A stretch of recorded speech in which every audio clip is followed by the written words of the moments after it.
Bands have a great significance in the music industry. Music bands have ruled over the hearts of people for many centuries. History has always witnessed that the formation and sustainability of a band aren't a piece of cake. It takes years to make a band successful, and minor grudges or problems can let it all fall apart. Bands who survive through every thick and thin deserve appreciation. Such bands are rare, but their success is not hidden from anyone. Nirvana was one of the most influential bands in the history of music. Nirvana was constituted of singer and guitarist Kurt Cobain, drummer Dave Grohl, and bassist Chris Novoselic. We can say that Kurt was the founder of this band. He met Novoselic in high school in Washington State. They both used to visit the practice spaces of Melvins frequently. Just to add to your knowledge, Melvins was another band at that time. So, Novoselic and Cobain became friends. Kurt Cobain asked Novoselic to make a band several times, but he never paid much attention. Finally, he agreed, but the initial projects failed. In early 1987, they recruited drummer Aaron Buckhard. They initially gave the band names like Skid Row, Pencap Chew, and Ted Ed Fred. The position of drummer in the band was always in trouble. They lost contact with Buckhard and hired another drummer. He left, recommending someone else who didn't work for a long time with the band. They moved to San Francisco and published an ad, but did not receive any satisfactory response. On Seattle's independent record label, Sub Pop, they released their first song in 1988. They gave some interviews on the radio. Nirvana's debut album Bleach was released in June 1989 and became a favorite of college radio stations. They had a national tour too. Jason Everman joined the band before the release of the album as the second guitarist. Although he hadn't played for the album, Novoselic gave him credits on the album. In 1990, they started working on their second album. Channing, their drummer, got problematic.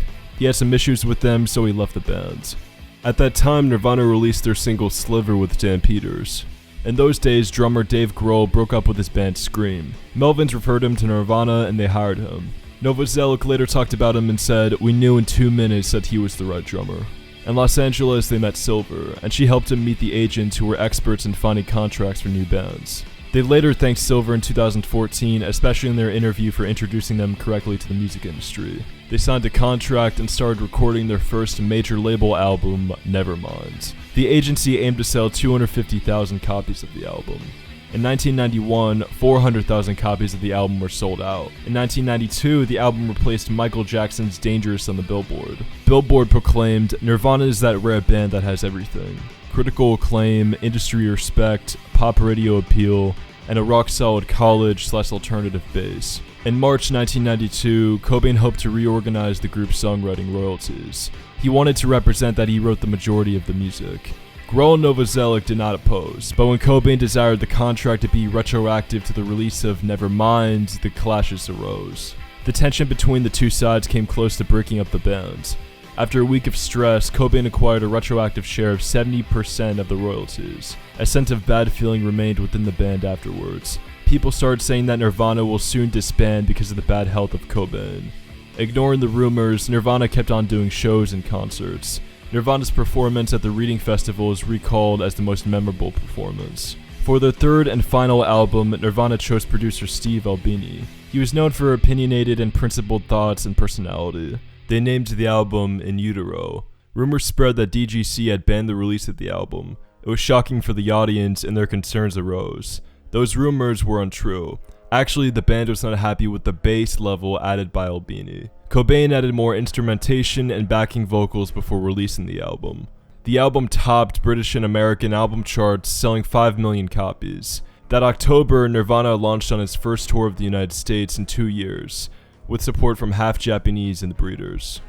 The band added Pat Smear of the punk rock band Germs as another guitarist for the tour. Nirvana embarked on a European tour in early 1994.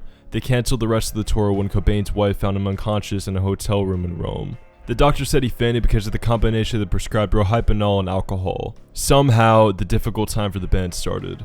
On April 8, 1994, Cobain was found dead at his home. It was a self-inflicted gunshot wound.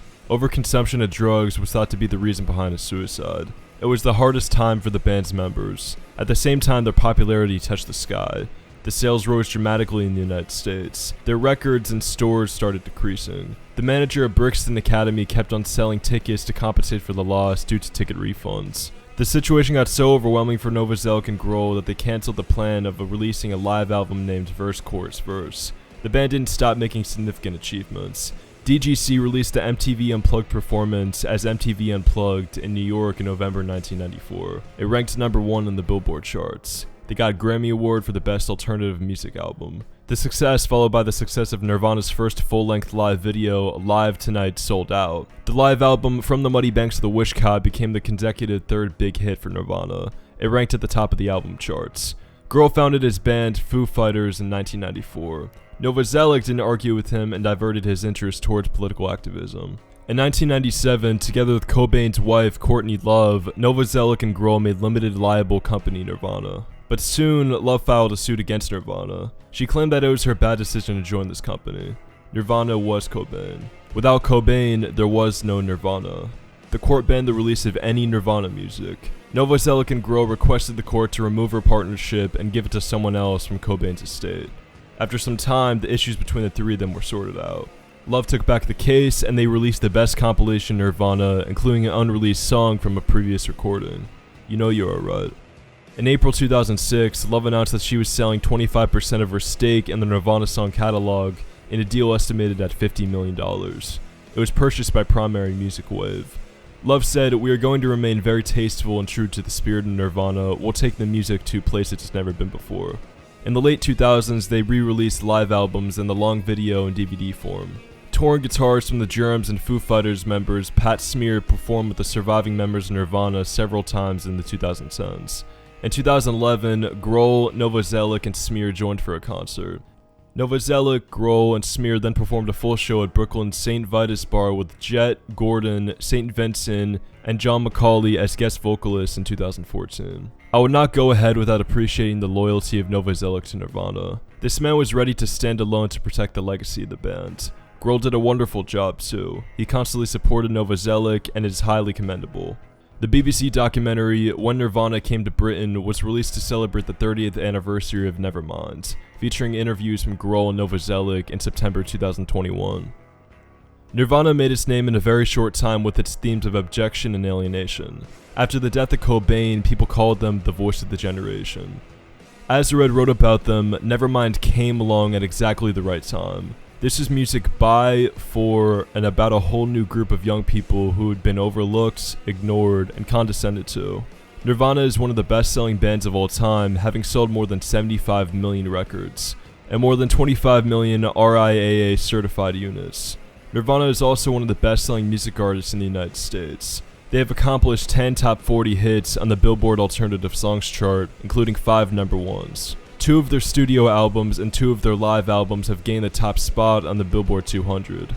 Nirvana has been awarded 1 diamond, 3 multi-platinum, 7 platinum, and 2 gold certified albums in the United States by the RIAA, and 4 multi-platinum, 4 platinum, 2 gold, and 1 silver certified album in the UK by the BPI.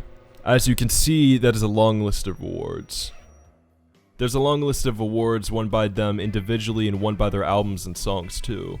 Channing attended the ceremony of the Rock and Roll Hall of Fame in Brooklyn in 2014. His name was not there with the other members of Nirvana. Grohl publicly thanked him for his contributions and noted that he had written some of Nirvana's most recognized drum parts. Honestly, their generosity and open hearts are a true inspiration. Nirvana will always remain alive in the world of music. Let's end the documentary with words of Chris Novoselic. "I'm just really happy because I think we're a great band, and I really like great bands.